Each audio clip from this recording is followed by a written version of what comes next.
100 साल की सास। अरे मम्मी जी, थोड़ा उम्र के हिसाब से काम किया करो। कहीं कुछ हो गया तो लोग बोलेंगे बहू ने बूढ़ी सास का ध्यान नहीं रखा। बहू, तुम भी थोड़ा कम और धीरे बोला करो। कहीं चिल्लाते हुए कभी कुछ हो गया तो वही लोग बोलेंगे 100 साल की सास भली चंगी बैठी है और बहू बेचारी चलती बनी। वैसे मम्मी जी, दादी बिल्कुल ठीक बोल रही हैं। हैं? क्या ठीक बोल रही है? वो जो कुछ भी बोले वो सास है, पर तुम क्यों बोल रही हो? बहू होकर सास से जुबान लड़ाओगी क्या? ऐसा बोलते हुए निर्मला को धसका उठ जाता है। कहा था ना, मत चिल्ला मत चिल्ला। तुझे बिना सास और बहू से जुबान लड़ाए बिना शांति नहीं मिलती। अरे माँ, दादी की बात सुन लिया करो, तुम्हारे भले के लिए बोलती है ना। अरे कोई भला नहीं, इन्हें बस मुझे परेशान और शो ऑफ करने का शौक है। हाँ। चल झूठी। इस परिवार में 3 पीढ़ी की औरतें रहती है, जिनका हर समय कोई ना कोई अलग ड्रामा चलता ही रहता है, जिससे और किसी का पता नहीं, लेकिन सूरज बहुत परेशान रहता है।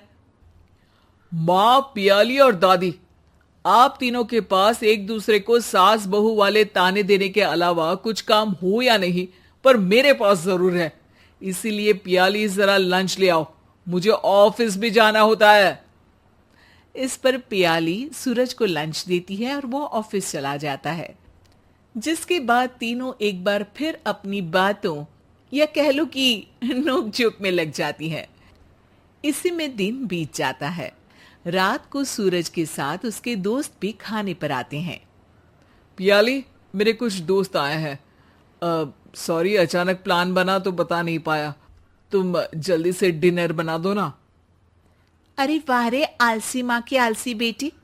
पहले बिना बताए दोस्तों को घर ले आओ, फिर बोलो जल्दी से डिनर बना दो। इतनी जल्दी है तो खुद बना लो। अरे माता, सब बाद में दिखा देना, अभी खाना बना दो ना प्लीज।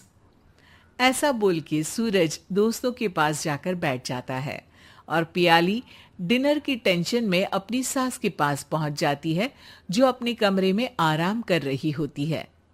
मम्मी, सूरज अचानक दोस्तों को घर ले आए हैं, क्या करूं अब? कुछ ऐसा बताओ ना जो जल्दी बन जाए और सर्व करते हुए भी अच्छा लगे। अरे रेस्टोरेंट से मंगा ले, दोबारा परेशान मत करना, सोने दे मुझे।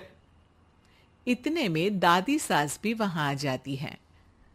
वाह, आलसी का आइडिया भी उसी की तरह बेकार है। कोरोना में बाहर से खाना मंगाएंगे। बहू, तुम सो ही जाओ, वही काम अच्छे से कर सकती हो। चल पियाली, मैं बताती हूँ क्या करना है। इस पर दादी सास पियाली के साथ मिलकर सारे मेहमानों के लिए खाना बनाती है, जिससे उन्हें ज्यादा मेहनत भी नहीं करनी पड़ती और सबका पेट भी भर जाता है। दादी के इस आइडिया से पियाली और सूरज बहुत इम्प्रेस हो जाते हैं। दादी, क्या यही खाना आपकी इस उम्र में इतना एक्टिव रहने और एंडलेस लाइफ का राज है? वैसे दादी ने आज तक राज किसी को बताया नहीं। इन्होंने ससुर जी तक को नहीं बताया, तभी तो वो ऊपर पहुंच गए और ये अभी तक यही है। तेरी सास मेरे ऊपर पहुंचने का ही इंतजार कर रही है, पर इस आलसी का ये सपना पूरा नहीं होने वाला। क्यों जी, अमर होने का वरदान लेकर आई हो क्या? अमर का पता नहीं, पर लगता है तुझसे लंबा जरूर जी लूंगी। इससे पहले कि दोनों सास बहू में कोई बहस शुरू होती, पियाली बीच में बोल पड़ती है। ठीक है, आप दोनों लड़ क्यों रही हैं? हम तो चाहते हैं कि आप दोनों हमारे साथ हमेशा रहें। पियाली की बातों पर दोनों शांत हो जाते हैं और उनकी लाइफ पहले जैसे चलने लगती है, जहां दादी सुबह जल्दी उठकर कुछ न कुछ काम करते हुए पूरा दिन बिताती है, तो वहीं निर्मला और पियाली लेट उठने से लेकर धीरे धीरे आलस में काम करना और जब मर्जी सो जाने से अपना दिन बिताती हैं। एक दिन निर्मला की सहेली उनके घर आती है। अरे क्यों रे निर्मला, कैसे चल रही है जिंदगी? सब बढ़िया, बस ये बुढ़िया ऊपर जाए तो ज्यादा अच्छा होगा। अरे ऐसा क्यों बोलती हो? तुम्हें तो उनसे सीखना चाहिए, वो बहुत फुर्तीली हैं।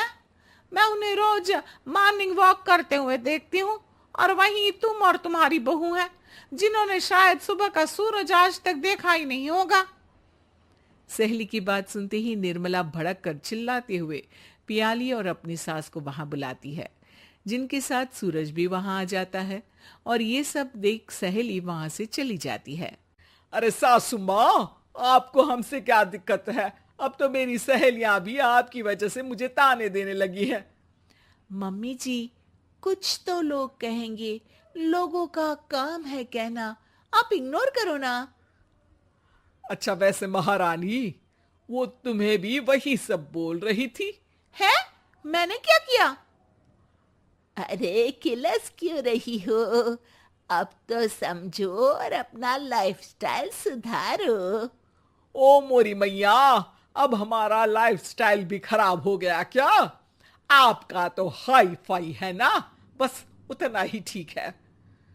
तुम लोग हमेशा पूछते हो ना कि मेरी इस उम्र और अभी भी इतने एक्टिव रहने का राज क्या है, तो वो ये लाइफ स्टाइल ही है जिसे हाई फाई नहीं पर सिंपल कहते हैं।